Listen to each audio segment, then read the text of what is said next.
There's something so wondrous about being desired. Each moment stamped upon my skin, and I can breathe again. The heavy weight of adoration pressed against my chest, my heart beats for it. Alas, Cupid laid by his brand and fell asleep, and as he slept, I'm sure he dreamt. How could one not? His mind, much like mine, weeps, for these memories fade. What was once so violently precious and filled with possibility always seems to end with an abrupt awakening. But I'll let you in on a little secret. All it takes to recall and hold these memories close again is a little focus. In class, before sleep, while setting your hair, you can call upon these moments, manipulating the hands of time. So maybe, finally, you can feel free again. They give you nightmares? You could call it a nightmare. I want you to listen carefully and lean back and just imagine things. Telling stories is a little like singing a song. It's a performance. Maybe you're telling your own story, maybe you're telling somebody else's story. It doesn't really matter. It has to be told. It's nice to meet you. Get comfortable, do your dishes, whatever you gotta do, because we need to talk about something. I grew up fascinated with tales of murder and intrigue. My mom was a police sketch artist, and her mother, my grandma, loved to write true crime and thrillers. So, between my matriarchal need to delve and my father's love for storytelling, I will use details gathered from the case to paint a picture of the lives impacted by such madness, sharing with you what I've learned along the way. My name is Erica, and you are listening to I Love You, Keith Morrison. On August 11, 1943, Elizabeth Williams was welcomed to the world by her father John and her mother Mary. Mother Mary. Oh, Betty was a Leo, which tracks. You'll see. 3 years after her birth, in 1946, Mary would deliver a baby boy, naming him after his father John. However, the baby passed away at age 1, leaving Betty as the only child. I've heard differing accounts, but the majority of the sources for this case stated that she was an only child. Odessa, Texas was founded as a new stop on the Texas and Pacific Railways in 1881. Something else happened around there. Tombstone, Arizona, 1881. Was Arizona founded that? No, Arizona was founded on Valentine's Day. 1912. I was way off. Even though the family originated in Illinois, they would relocate to Odessa, Texas, where John found work as a carpenter, and Mary worked at JCPenney's to make ends meet. Mary, John, Carpenter John, Mother Mary, Bible. It's giving Bible, right? It's a carpenter thing, and the Mary thing. Odessa sits atop the Permian Basin, and the discovery of that big, yummy oil basin brought a surge of Midwesterners looking to lay down roots amongst the fertile land. With oil comes money, and sometimes with money comes staunch Republican beliefs with a strong religious lean. It happens. I don't make the rules. I wish I did. That being said, Odessa was so high school spirit that they based an entire TV show on the town called Friday Night Lights. It debuted in 2006. What a year. Do you remember that show? I remember watching commercials for it on TV and getting really embarrassed when my parents were around, because I feel like it just had like horny teenagers and like whipped cream. I'm offending a lot of people out there, I'm sure. On the morning of March 21st, Mary Williams contacted local police to report her daughter's disappearance. Betty was a senior at Odessa High School, and she would not show up for school that day. So her mom's knocking. Betty, you're gonna be late for school. She reaches for the doorknob, but it's locked. Weird. She rushes out of the house to the back door, which leads to Betty's bedroom. This door is unlocked, and when she opens the door, there's no Betty. Her bed's made. Her room looks like She always left it. She tells police she saw Betty late last night, just like a few hours before, because Betty had rehearsals for the senior play. She told police it wasn't anything out of the ordinary. Betty came home and asked if her dad was still awake, but he had gone to bed at this point. Mary informs the cops that Betty then wished her mom a good night, smiling gently before retreating to her bedroom. When her father, John, would speak with the police about his daughter's disappearance, he apparently swore up and down that, like right off the bat, that Betty was a good Christian girl, loved hitting the board for the Lord, skateboard. She would teach all of the kids in Sunday school. Now, obviously, what are the cops going to say about a teenager who doesn't show up for curfew in 1961? Or like ever? Well, in this case, they're going to say a lot because Betty was a white woman and her mom made an impassioned plea. Detectives agreed to look into it pretty quickly. They began their investigation and gathered all of Betty's high school friends and members from the play into a classroom to begin the interrogation. Her best friend was present. Her name is Gail Guffey. God, I love that. When asked about her best friend's personality, Gail would speak fondly of Betty. It wasn't like her to miss school. She was wise and brave too, said Gail, admiring her defiance. She would speak up for the vulnerable, and she would make pamphlets informing the student body about the harms of segregation. So, she wasn't like the average girl in 1961. She was a rebel, she was an advocate, she loved theater, and she loved poetry, looking up to the free thinkers of the century. In fact, Gail mentioned that they had both planned to attend the same college and theater program after their respective graduations. Behind grins, a few of the students finally admitted that second to theater, Betty enjoyed expressing herself sexually. Betty understood that women have sexual desires as well as men, which obviously did not shed her in the best light with her classmates. Let this be your reminder. We've come a long way from slut-shaming, so let's keep it up. The biggest takeaway investigators got from this information was that she wouldn't up and leave in the middle of a play production. So unlike her. Her future banked on it. She lived for this shit. However, sneaking out with boys at all hours of the night, it was deemed risky behavior because a man could so easily take advantage of that. After much reluctance, Gail tells police that Betty was briefly seeing an older man who DJ'd at the radio station. Which, go off, girl, get it. But her friends were like, your parents would literally flip out. Be careful. This lead would amount to nothing because it is then that detectives discovered that 7 months before her disappearance, Betty had a real boyfriend. John Herring was born on September 23rd, 1943. The same age as Betty. He was a catch, he was very nice looking, and just like Betty, he would gain a moniker and be referred to as Mac. John is Mac. Mac is John. Holy shit. Her dad's name is John too. He was popular, he was admired. The only thing sharper than his jawline was his mastery on the football field. He came from a prominent family of avid hunters, and he was integral to the success of the Odessa Broncos. Basically, Mac should have been with anyone except for Betty Williams, that lawless Jack Kerouac wannabe, that unruly harlot with such progressive views, by the way. But Mac admitted that he was able to be himself with her. He wasn't just Big Mac Daddy cool guy with her. No, she brought him out of his box. Betty would sneak out the back door of her bedroom and Mac would drive them to their rendezvous spot to chat, which was like Mac's second favorite thing about Betty. Loved to chat with Betty, but Summer Levin left as soon as it began, and their senior year was starting. There's people around now, you know? So he got himself a proper girl, leaving Betty to watch from the sideline. She wrote to him shortly after the breakup. Mac, I guess you accomplished what you set out to do. You hurt me more than you'll ever know.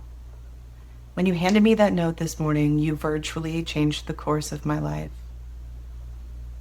I don't know what I expected the note to say, but not that. I'll not waste time saying that I didn't deserve it, because I guess I did. I've never been so hurt in my life. And I guess your note was just the jolt that I needed to get me back on the straight and narrow. I know I've done a lot of things I know that were bad and cheap, but I swear before God that I didn't mean them to be like that. I was just showing off. You've made me realize that instead of being smart and sophisticated like I thought, I was only being cheap and ugly and whorish. Forgive me for writing this last note, and thank you for reading it. I'll not trouble you again. And Mac, I haven't forgotten the good times we had.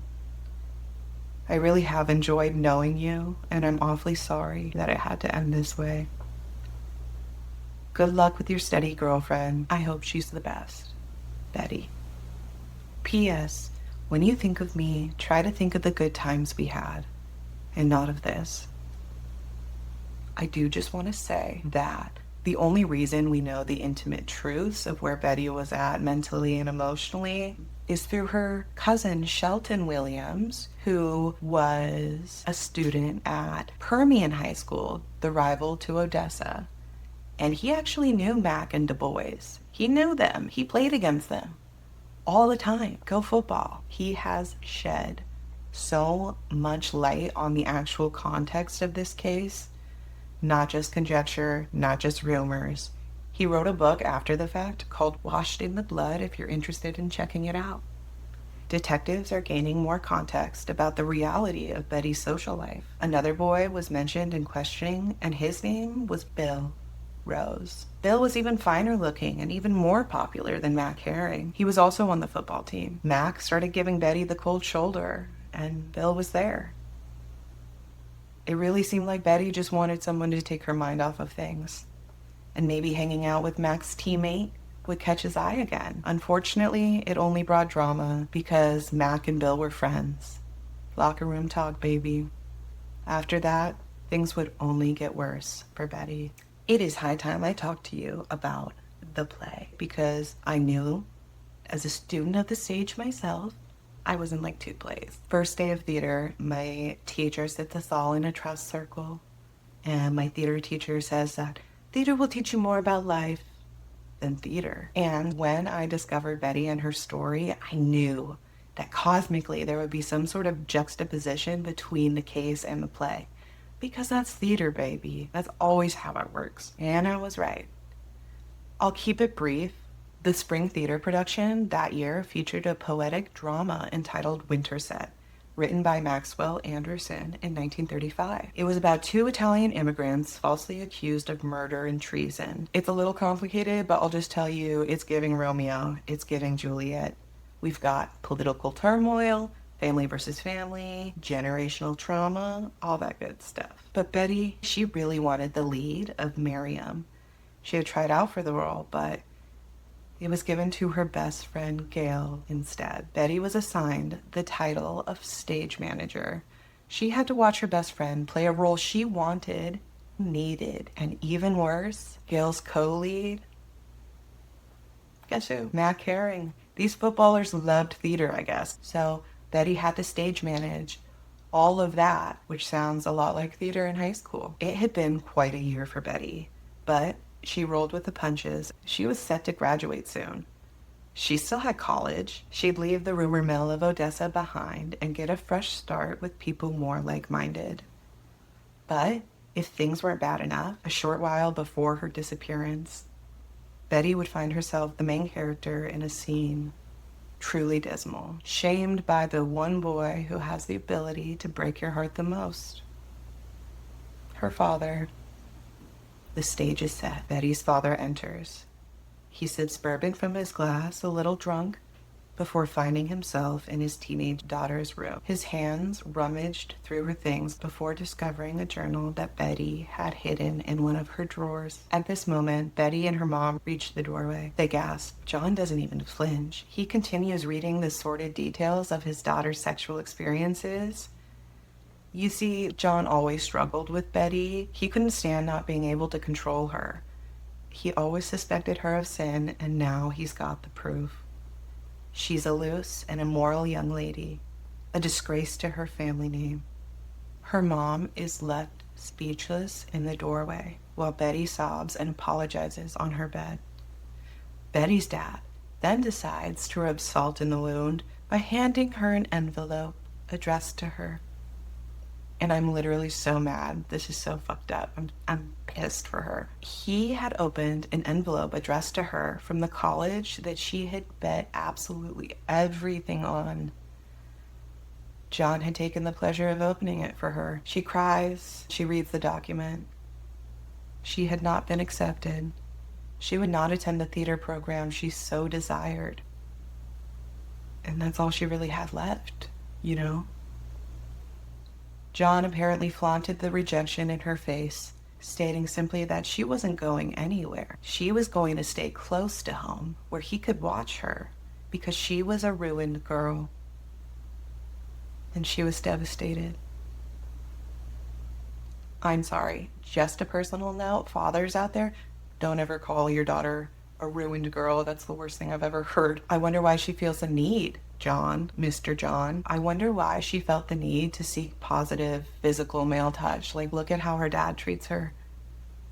This is important. Like, obviously no one deserves to lose their child, but to say that she was a ruined girl, ouch.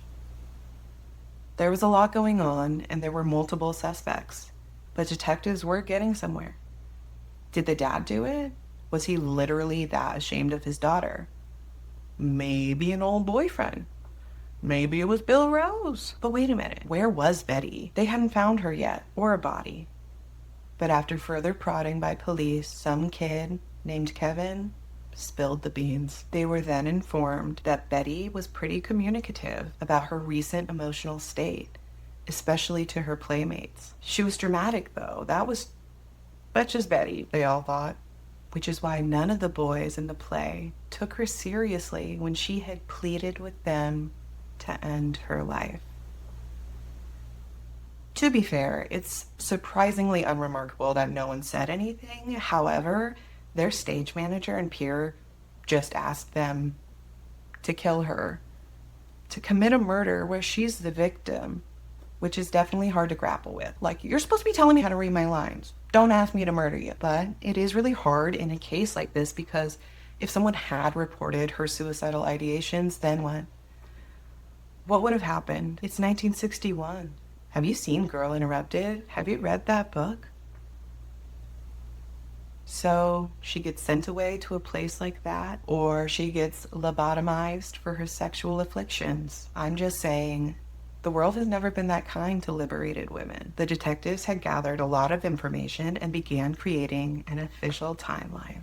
On Wednesday night, March 23rd, Betty left rehearsals with a boy named Ike Nail. I'm not kidding.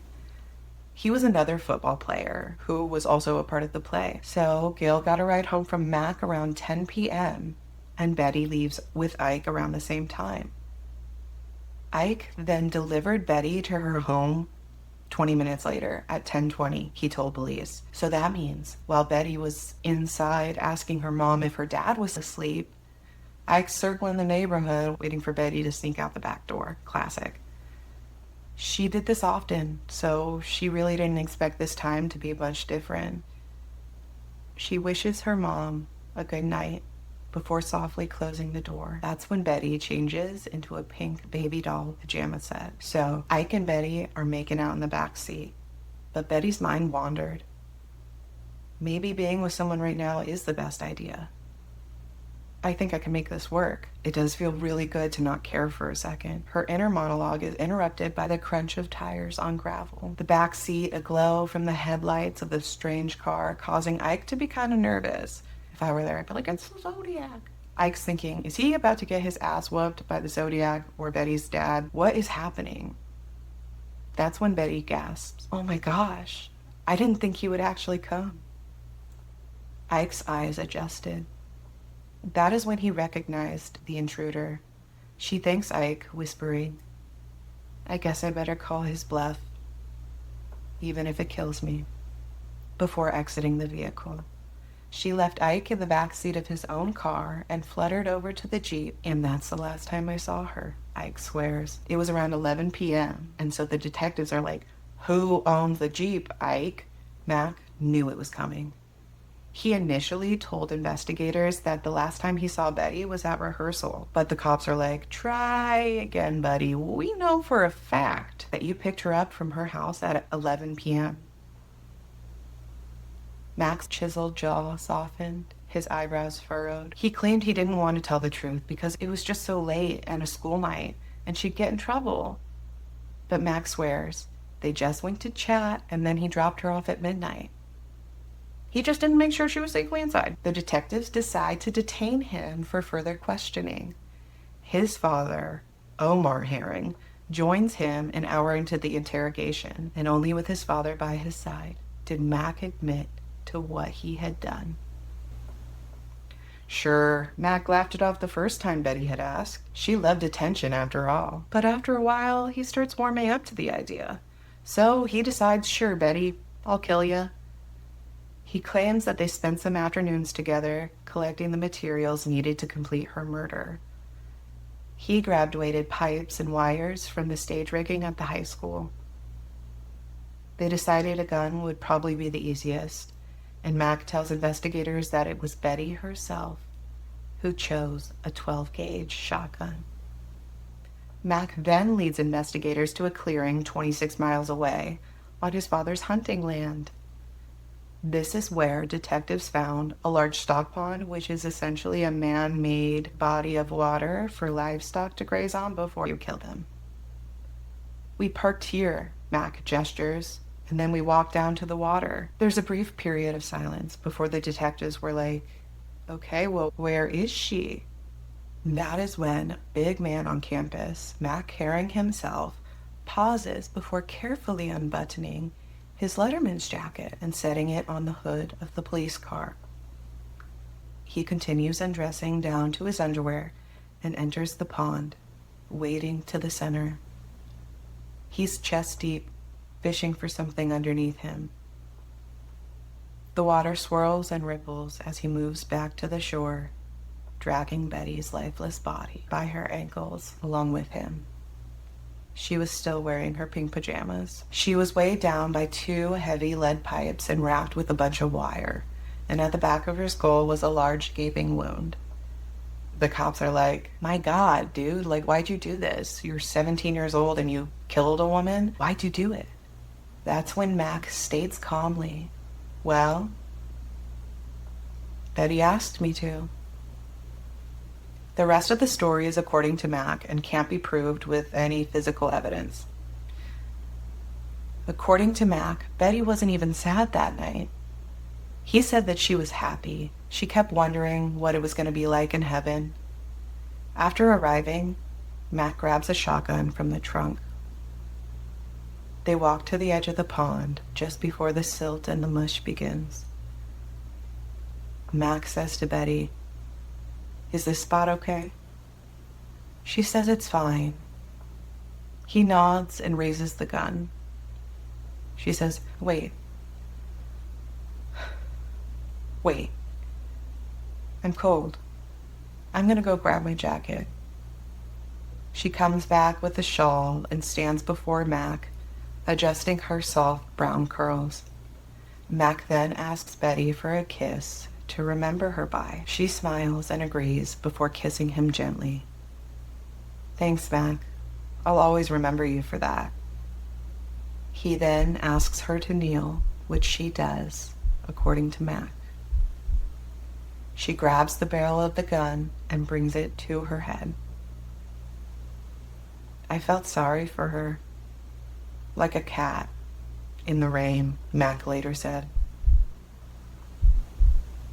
And that's when Mac pulled the trigger.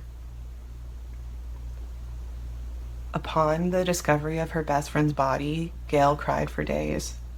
She was shocked. She knew both of these people. She literally left Mac hours earlier. Gail theorized that Betty didn't think that he would actually pull the trigger. She swears that Betty didn't actually want to die. Not really. It was more of, I want Mac to care enough about me to save me, even if it is from myself. There were more rumors, of course. Maybe Betty was pregnant with his child, and he murdered her to avoid marriage, or Or maybe he was angry at her for sleeping with Bill Rose. But what do we think? In my own personal opinion, as a grownish woman who's had her own share of romanticized toxicity, I would bet that she didn't care either way. If he pulled the trigger, it was over. If he didn't, he loved her enough. Everyone's different, and religious trauma is a whole nother level, but this was a way to spend time with Mac.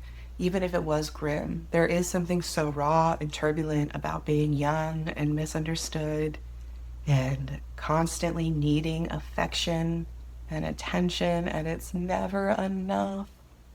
It'll never be enough. You are almost always left wanting. As for Mac, well, our boy here, he came from a well-off family, which was well respected in the community. He was a key player on the Broncos, and it wasn't long before students showed their prejudice and began to blame Betty. She ruined that boy's life, they'd say. The Heron family hires an expensive attorney named Warren Buffett, not the Warren Buffett you're thinking of. They prepare a defense unheard of in Texas history until this point. They claim that it was only Betty's incessant and relentless nagging that drove Mac to the point of temporary insanity. Therefore, he could not be held criminally responsible. The state of Texas holds a pre-trial hearing, and the saddest part is that Mac's side of the courtroom is full and bustling, while Betty's side was nearly empty. As the trial neared completion, Mr. Mac was called to the stand. Mac's father, Omar Herring, reaches into his pocket, revealing a letter given to him by his son. There was one last witness to testify, and it came in the form of a handwritten letter dated March 20th, 1961, 3 days before her murder. I want everyone to know that what I'm about to do in no way implicates anyone else. I say this to make sure that no blame falls on anyone other than myself. I have depressing problems that concern, for the most part, myself. I'm waging a war within myself, a war to find the true me, and I fear that I'm losing the battle. So rather than admit defeat, I'm going to beat a quick retreat into the no man's land of death, as I have only the will and not the fortitude necessary. A friend of mine, seeing how great is my torment, has graciously consented to look after the details. His name is Mac Herring, and I pray that he will not have to suffer for what he is doing for my sake. I take upon myself all blame, for there it lies on me alone. Signed, Betty Williams. The jury came back with a verdict within 11 hours. Mac Herring was deemed innocent by means of temporary insanity at the exact moment he pulled the trigger. Therefore, they wouldn't pursue a conviction of any sort on any charge, not even concealing a body, not even with evidence of premeditation. Later on, the prosecution appealed the verdict, but unfortunately, the second trial led to further disappointment, where Mac was again declared innocent of any charges in the murder of our girl Betty Williams. Looking back, Betty's family and friends did feel it makes more sense that Betty wanted to rekindle the relationship with Mac, and so they wondered if she was playing into this sort of femme fatale role to keep his attention. I mean, it'd keep my attention. Regardless of the reason, this girl was essentially slut-shamed to death by her peers, by her father. Even in death, she was shamed by the men that slept with her back. And the entire town hated her by the end of the second court case. Do you think that maybe, and I'm just hypothesizing, don't come for me, do you think that Mac was like, well, this is the only way I'm ever going to be able to shoot a woman in the head and not go to jail? I know it's kind of like a mid-century modern take on Romeo and Juliet, except in this story, Romeo just shoots Juliet in the head and goes on with his life. And that's exactly what Mac did.